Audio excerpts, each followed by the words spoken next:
大家好，我是小菜花，今天和大家分享对止咳化痰很管用的老办法。新鲜金桔1斤左右，把金桔的叶子挑出来，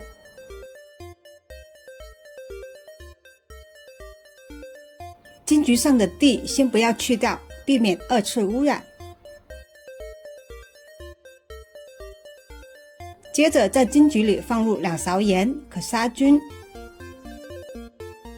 再倒入些面粉，可吸附金桔表面上的杂质。然后倒入清水，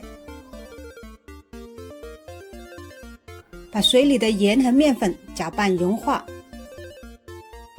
再把在面粉盐水里的金桔轻轻地搓洗几分钟。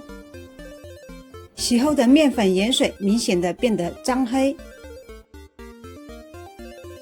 然后再多换2次水，把金桔清洗干净。这样洗出来的金桔明显的清爽干净。在最后一次清洗金桔的时候，把金桔的蒂去掉。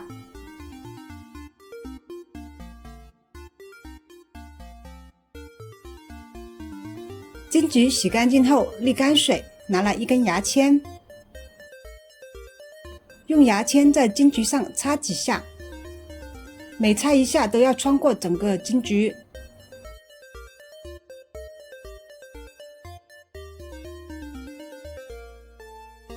再把处理好的金桔放一边的小碗里，不用给金桔去籽。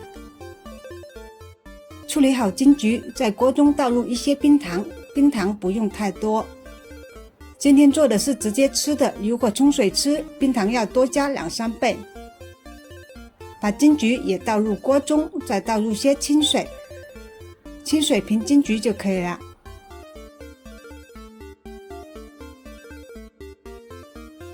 大火把冰糖煮融化，烧开后转小火熬煮金桔冰糖。熬煮过程中翻动一下，熬到只剩余少许水的时候，不要离开人。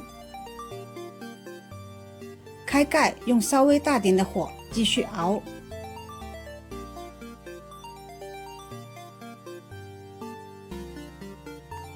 熬至只剩少许粘稠的糖浆，就可以关火了。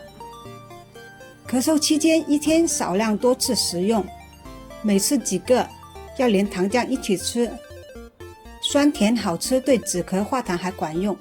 吃的时候记得把籽吐出来。还没吃的放到一个有盖的容器里，放冰箱冷藏。今天润肺化痰止咳的老方法，金桔熬冰糖就做好了。喜欢我的视频欢迎分享、点赞、关注。